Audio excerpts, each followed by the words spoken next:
La Rempailleuse. C'était à la fin du dîner d'ouverture de chasse chez le marquis de Bertrand. 11 chasseurs, 8 jeunes femmes et le médecin du pays étaient assis autour de la grande table illuminée, couverte de fruits et de fleurs. On vint à parler d'amour, et une grande discussion s'éleva, l'éternelle discussion, pour savoir si on pouvait aimer vraiment une fois ou plusieurs fois. On cita des exemples de gens n'ayant jamais eu qu'un amour sérieux. On cita aussi d'autres exemples de gens ayant aimé souvent, avec violence. Les hommes, en général, prétendaient que la passion, comme les maladies, peut frapper plusieurs fois le même être, et le frapper à le tuer si quelque obstacle se dresse devant lui. Bien que cette manière de voir ne fût pas contestable, les femmes, dont l'opinion s'appuyait sur la poésie bien plus que sur l'observation, affirmaient que l'amour vrai, le grand amour, ne pouvait tomber qu'une seule fois sur un mortel, qu'il était semblable à la foudre, cet amour, et qu'un cœur touché par lui demeurait ensuite tellement vidé, ravagé, incendié, qu'aucun autre sentiment puissant, même aucun rêve, n'y pouvait germer de nouveau. Le marquis ayant aimé beaucoup, combattait vivement cette croyance. Je vous dis, moi, qu'on peut aimer plusieurs fois avec toutes ses forces et toute son âme. Vous me citez des gens qui se sont tués par amour, comme preuve de l'impossibilité d'une seconde passion. Je vous répondrai que, s'ils n'avaient pas commis cette bêtise de se suicider, ce qui leur enlevait toute chance de rechute, ils se seraient guéris, et ils auraient recommencé, et toujours, jusqu'à leur mort naturelle. Il en est des amoureux comme des ivrognes. Qui a bu boira, qui a aimé aimera. C'est une affaire de tempérament, cela. On prit pour arbitre le docteur, vieux médecin parisien retiré au champ, et on le pria de donner son avis. Justement, il n'en avait pas. Comme l'a dit le marquis, c'est une affaire de tempérament. Quant à moi, j'ai eu connaissance d'une passion qui dura 55 ans, sans un jour de répit, et qui ne se termina que par la mort. La marquise battit des mains. Est-ce beau cela? Et quel rêve d'être aimé ainsi! Quel bonheur de vivre 55 ans tout enveloppé de cette affection acharnée et pénétrante! Comme il a dû être heureux, et bénir la vie, celui qu'on adora de la sorte. Le médecin sourit. En effet, madame, vous ne vous trompez pas sur ce point, que l'être aimé fut un homme.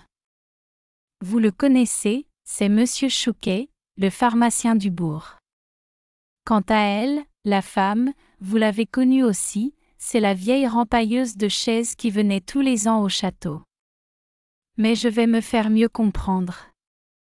L'enthousiasme des femmes était tombé, et leur visage dégoûté disait, point, comme si l'amour n'eût dû frapper que des êtres fins et distingués, seuls dignes de l'intérêt des gens comme il faut. Le médecin reprit. J'ai été appelé, il y a 3 mois, auprès de cette vieille femme, à son lit de mort. Elle était arrivée la veille. Dans la voiture qui lui servait de maison, traînée par la rosse que vous avez vue, et accompagnée de ses 2 grands chiens noirs, ses amis et ses gardiens. Le curé était déjà là. Elle nous fit ses exécuteurs testamentaires. Pour nous dévoiler le sens de ses volontés dernières, elle nous raconta toute sa vie. Je ne sais rien de plus singulier et de plus poignant. Son père était rempailleur et sa mère rempailleuse. Elle n'a jamais eu de logis planté en terre. Toute petite, elle errait, haillonneuse, vermineuse, sordide. On s'arrêtait à l'entrée des villages, le long des fossés, on dételait la voiture, le cheval broutait, le chien dormait, le museau sur ses pattes. Et la petite se roulait dans l'herbe pendant que le père et la mère rafistolaient, à l'ombre des ormes du chemin, tous les vieux sièges de la commune. On ne parlait guère, dans cette demeure ambulante. Après les quelques mots nécessaires pour décider qui ferait le tour des maisons en poussant le cri bien connu, « Rempailleur de Chaise », on se mettait à tortiller la paille, face à face ou côte à côte. Quand l'enfant allait trop loin ou tentait d'entrer en relation avec quelques galopins du village, la voix colère du père la rappelait « Veux-tu bien revenir ici, crapule ?» C'étaient les seuls mots de tendresse qu'elle entendait. Quand elle devint plus grande, on l'envoya faire la récolte des fonds de sièges avariés. Alors elle ébaucha quelques connaissances de place en place avec les gamins. Mais c'étaient alors les parents de ces nouveaux amis qui rappelaient brutalement leurs enfants « Veux-tu bien venir ici, polisson ? Que je te vois causer avec les va-nu-pieds. » Souvent les petits gars lui jetaient des pierres. Des dames lui ayant donné quelques sous, elle les garda soigneusement. Un jour, elle avait alors 11 ans, comme elle passait par ce pays, elle rencontra derrière le cimetière le petit Chouquet qui pleurait parce qu'un camarade lui avait volé 2 liards. Ces larmes d'un petit bourgeois, d'un de ces petits qu'elle s'imaginait dans sa frêle caboche de déshérité, être toujours content et joyeux, la bouleversèrent. Elle s'approcha, et, quand elle connut la raison de sa peine, elle versa entre ses mains toutes ses économies, 7 sous, qu'il prit naturellement, en essuyant ses larmes. Alors, folle de joie, elle eut l'audace de l'embrasser. Comme il considérait attentivement sa monnaie, il se laissa faire. Ne se voyant ni repoussée ni battue, elle recommença, elle l'embrassa à plein bras, à plein cœur. Puis elle se sauva. Que se passa-t-il dans cette misérable tête? S'est-elle attachée à ce mioche parce qu'elle lui avait sacrifié sa fortune de vagabonde, ou parce qu'elle lui avait donné son premier baiser tendre? Le mystère est le même pour les petits que pour les grands. Pendant des mois, elle rêva de ce coin de cimetière et de ce gamin. Dans l'espérance de le revoir, elle vola ses parents, grappillant un sou par-ci, un sou par-là, sur un rempaillage, ou sur les provisions qu'elle allait acheter. Quand elle revint, elle avait 2 francs dans sa poche, mais elle ne put qu'apercevoir le petit pharmacien, bien propre, derrière les carreaux de la boutique paternelle, entre un bocal rouge et un ténia. Elle ne l'en aima que davantage, séduite, émue, extasiée par cette gloire de l'eau colorée, cette apothéose des cristaux luisants. Elle garda en elle son souvenir ineffaçable, quand elle le rencontra, l'an suivant, derrière l'école, jouant aux billes avec ses camarades, elle se jeta sur lui, le saisit dans ses bras, et le baisa avec tant de violence qu'il se mit à hurler de peur. Alors, pour l'apaiser, elle lui donna son argent 3 francs 20, un vrai trésor, qu'il regardait avec des yeux agrandis. Il le prit et se laissa caresser tant qu'elle voulut. Pendant 4 ans encore, elle versa entre ses mains toutes ses réserves, qu'il empochait avec conscience en échange de baisers consentis. Ce fut une fois 30 sous, une fois 2 francs, une fois 12 sous, elle en pleura de peine et d'humiliation, mais l'année avait été mauvaise, et la dernière fois, 5 francs, une grosse pièce ronde, qui le fit rire d'un rire content. Elle ne pensait plus qu'à lui, et il attendait son retour avec une certaine impatience, courait au-devant d'elle en la voyant, ce qui faisait bondir le cœur de la fillette. Puis il disparut. On l'avait mis au collège. Elle le sut en interrogeant habilement. Alors elle jouessa d'une diplomatie infinie pour changer l'itinéraire de ses parents et les faire passer par ici au moment des vacances. Elle y réussit, mais après un an de ruse. Elle était donc restée 2 ans sans le revoir. Et elle le reconnut à peine, tant il était changé, grandi, embelli, imposant dans sa tunique à boutons d'or. Il feignit de ne pas la voir et passa fièrement près d'elle.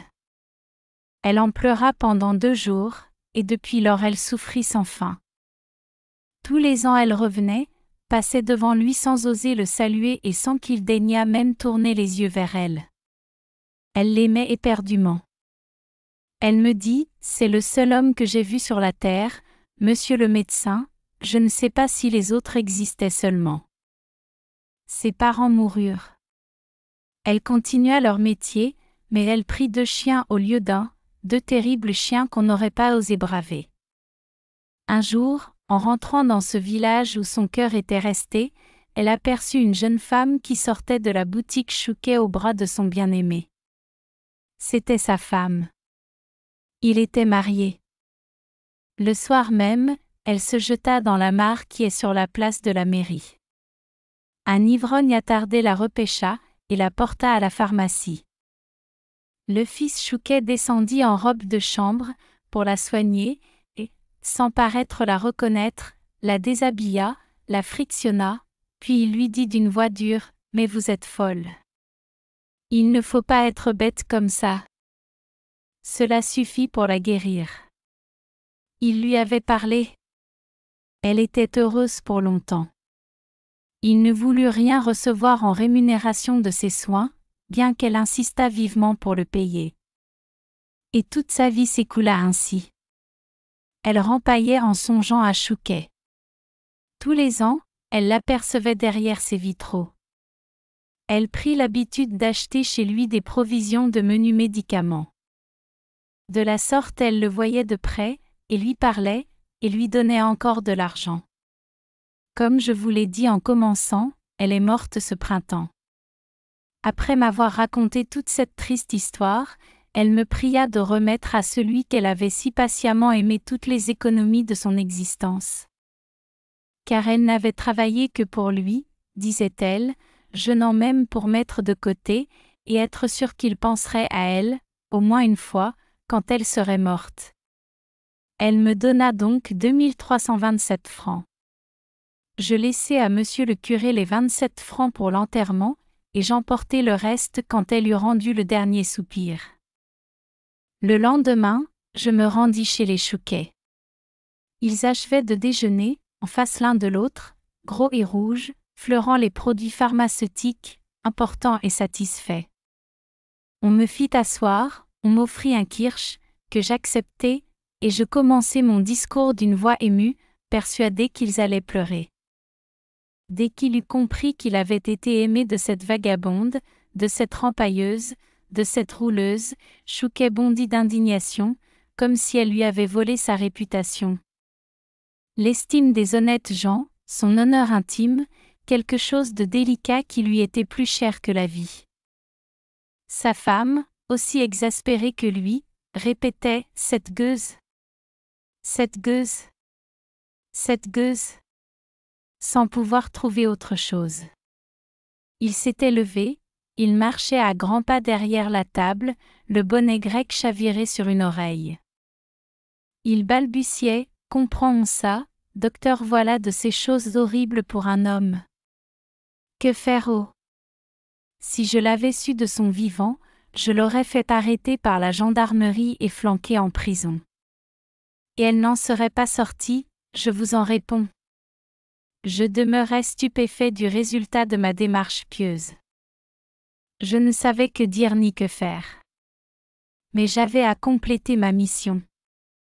Je repris, elle m'a chargé de vous remettre ces économies, qui montent à 2300 francs.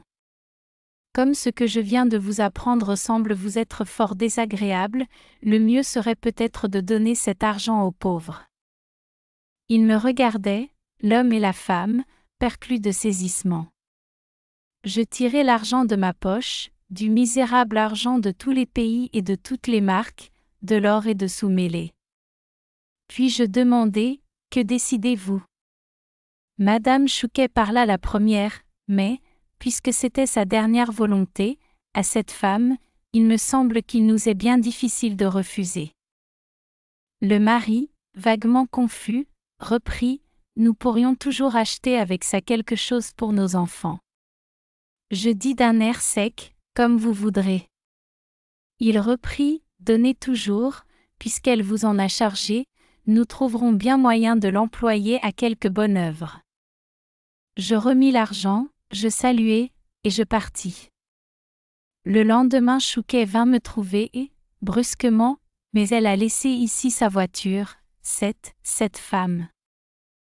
Qu'est-ce que vous en faites, de cette voiture ? Rien, prenez-la si vous voulez. Parfait, cela me va, j'en ferai une cabane pour mon potager. Il s'en allait. Je le rappelai. Elle a laissé aussi son vieux cheval et ses 2 chiens. Les voulez-vous? Il s'arrêta, surpris. Ah! Non, par exemple, que voulez-vous que j'en fasse disposer en comme vous voudrez? Et il riait. Puis il me tendit sa main que je serrai. Que voulez-vous? Il ne faut pas dans un pays, que le médecin et le pharmacien soient ennemis. J'ai gardé les chiens chez moi. Le curé, qui a une grande cour, a pris le cheval. La voiture sert de cabane à Chouquet, et il a acheté 5 obligations de chemin de fer avec l'argent. Voilà le seul amour profond que j'ai rencontré, dans ma vie. Le médecin se tut. Alors la marquise, qui avait des larmes dans les yeux, soupira. Décidément, il n'y a que les femmes pour savoir aimer.